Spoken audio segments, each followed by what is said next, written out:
everybody, I got a suggestion from Nathan Orput. He commented on my channel and told me to do a Rubiks Cube video, so I'm going to do one right now.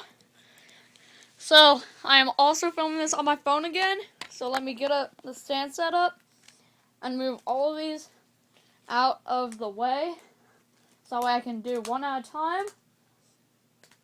So first, I'll do the Homer Simpson head. I've solved this a couple of times, and it looks really weird if you mess it up because, like, it's basically a 2x2, but what's weird is you have to know algorithms of a 3x3. So this one is really cool.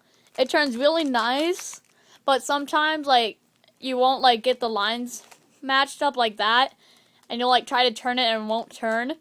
But sometimes if, like, they're even a little messed up, it will work, but sometimes it's really hard to turn. But this is an awesome Rubiks Cube. My dad gave it to me, so I hope you guys like that one. Next, oh god, it just fell off my bed. So next, I'll set them over there. Next is the Pyraminx, which it's basically this Pyraminx. I already learned how to solve this one in a day, which let me do a pattern on this. It's down, down, up, up, down, down, up, up. So this kind of turns really good. If you're trying to speed solve it, I'd recommend taking it apart and lubricating it. But as of right now, it still turns really good. Next is my Cyclone Boys Speed Cube 2x2. It turns really good, but compared to the regular 2x2, it's like a giant. And this is really good. It's one of the best Speed Cube 2x2s. So I would recommend getting this one also. Next is my V Cube 4x4, which it's messed up right now. But this turns really good for being a 4x4. So yeah, I would recommend not messing it up. I would recommend that on everything. But yeah, it still turns really good. Next is my 80s mod 3x3. I know you guys are like, that's not an 80s mod. This is one of the 80s mod. The other 80s mod is black right here, and it has a ghost right there. But this is another 80s mod that I got because I order all my cubes on Amazon, or I go to stores and buy them. But yeah, this is really good. I just used this for the school talent show of solving Rubik's Cubes. So this is really good. Next is the Meffers Challenge Scube Ultimate. If you get this, be warned. It's like a 2x2 because it has 4 tiles, but it has 12 sides. And I got to a parody that I don't know how to solve. And also with this, you have to turn it twice. Because if you turn it once, it's not matched up in that. If you try to turn it again, the whole thing will pop. But it's kind of good at corner turning like that. So, yeah, it's really good. I'd recommend not messing any of these up. But this is still really good. And remember not to turn it once and try to turn it again. Next is the standard 2x2. It's still really good for a 2x2.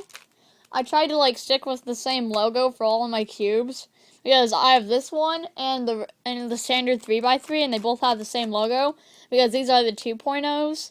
You can see by that, but on the 3x3, the 3.0 just says Rubiks, and that's all. So this is still really good. I still recommend this one. Next is this little teeny tiny cube. It's the world's smallest 3x3, which, it turns really good for being the size it is, but it kind of turns kind of bad. But it still turns really good for being the size it is, and it's just like a 3x3, so that's good. And you can, like, carry it around and no one will notice it. Next, I actually made this. It's a 1x1, which I kind of messed up, and I don't know how to solve it. So if you guys could, like, point me in a video and tell me how to solve the 1x1, That would be great. Next is a 3x3 keychain cube, which the colors are messed up. Orange is opposite of white. If you're a Rubik's Cuber, you know that yellow is opposite of white, but they're next to each other. And then red's opposite of orange, but orange is on the bottom, and then those two are opposite of each other. But it's really good for being a keychain, and it still turns good for being a keychain. But I recommend like turning it with your whole hand, because just turning it with your finger, I turned it with my finger, and the whole thing popped and exploded. So I would recommend just turning it with your whole hand like that. And if it's also not turning, like if it's stuck right here, put it back and go down and then up, and then it'll work. Next is a beast! Next is my 7x7, which this one took 4 months to get here from Amazon, but it was worth the wait. And whenever it came out of the box, it still had grease on it, like it had just been made. So let me do checkerboard on it.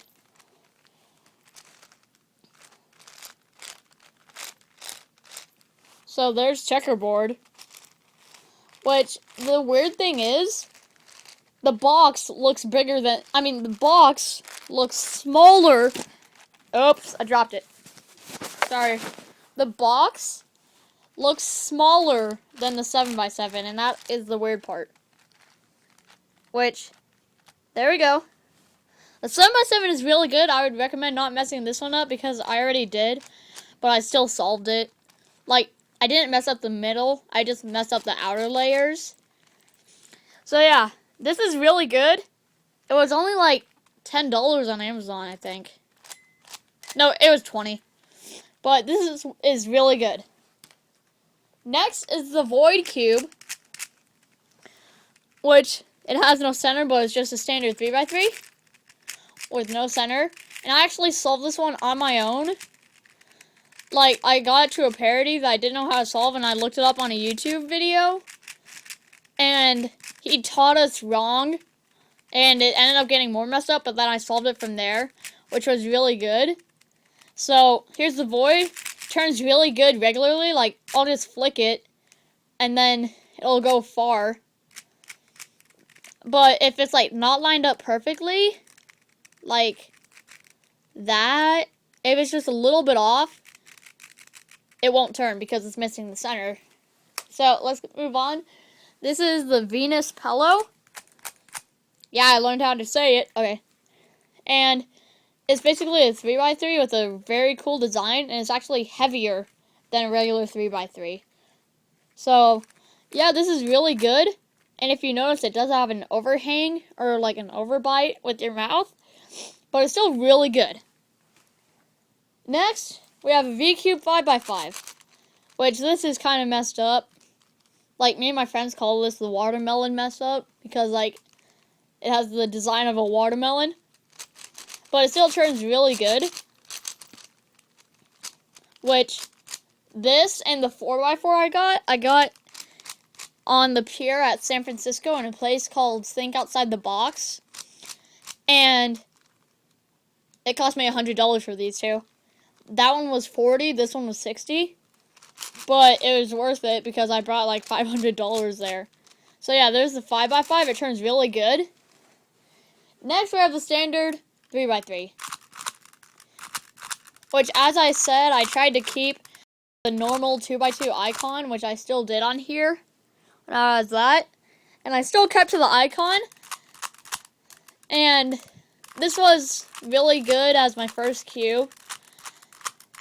But yeah, it's just another 3x3. Then this, I can't remember the name of this, but it is see-through, and it corner turns very well. And it's super fast.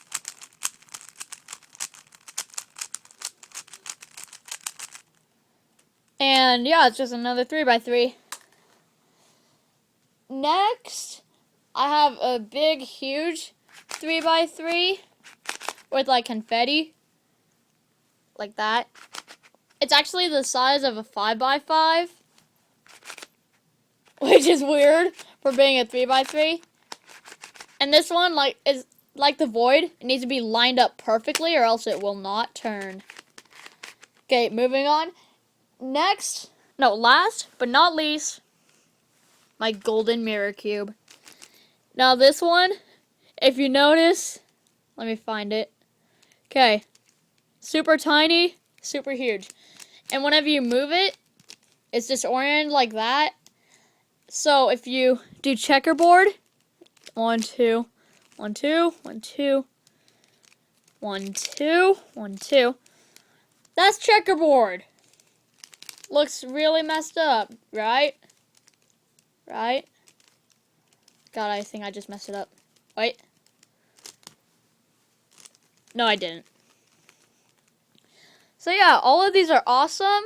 So, hope you guys enjoyed this video of all my Rubik's Cubes. Be sure to hit that like button and go check out Nathan Orport's channel. He's the one that recommended I did another video because for some reason my other video deleted.